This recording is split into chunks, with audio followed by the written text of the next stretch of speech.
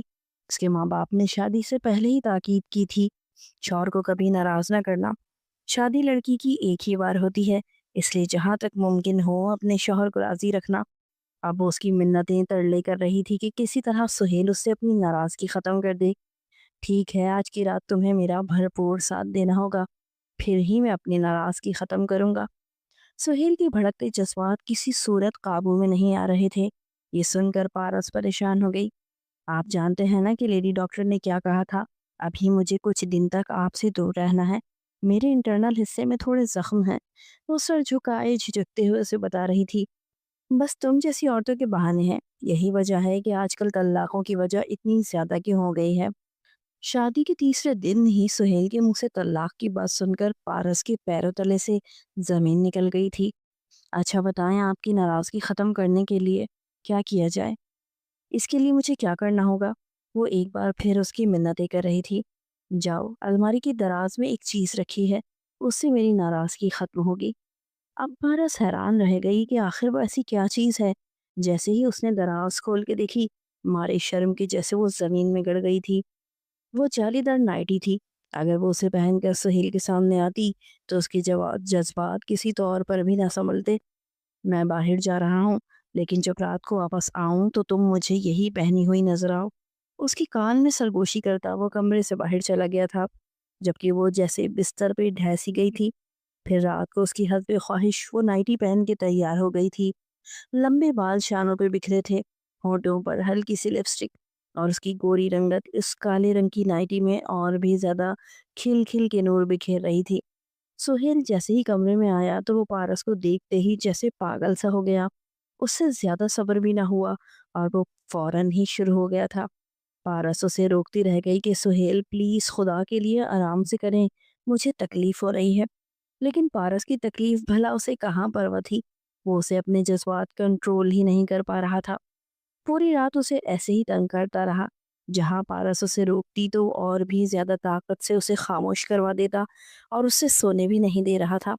صبح تک اس کا بدن تھکن سے چور ہو گیا تھا۔ فجر کا ٹائم ہوا، تبھی وہ گہری نیند سویا تھا اور پارس کے جسم میں تو جیسے جان ہی نہیں رہی تھی۔ وہ اپنے آپ کو بہت تھکا ہوا اور کمزور محسوس کر رہی تھی۔ اس کی آنکھوں سے آنسو بھی گر رہے تھے، کیونکہ جسم کے نازک حصے پہ تکلیف کی وجہ سے وہ سو بھی نہیں پا رہی تھی۔ صبح 7 بجے ہی تیز تیز دروازہ بجنے لگا۔ جب تک وہ منہ ہاتھ دھو کر کپڑے تبدیل کر چکی تھی، دروازے پر اس کی چھوٹی نند زینت تھی۔ امی بلا رہی ہیں بھابی۔ اس کو امی کا پیغام دے کر وہ فٹ سے نیچے بھاگ گئی تھی۔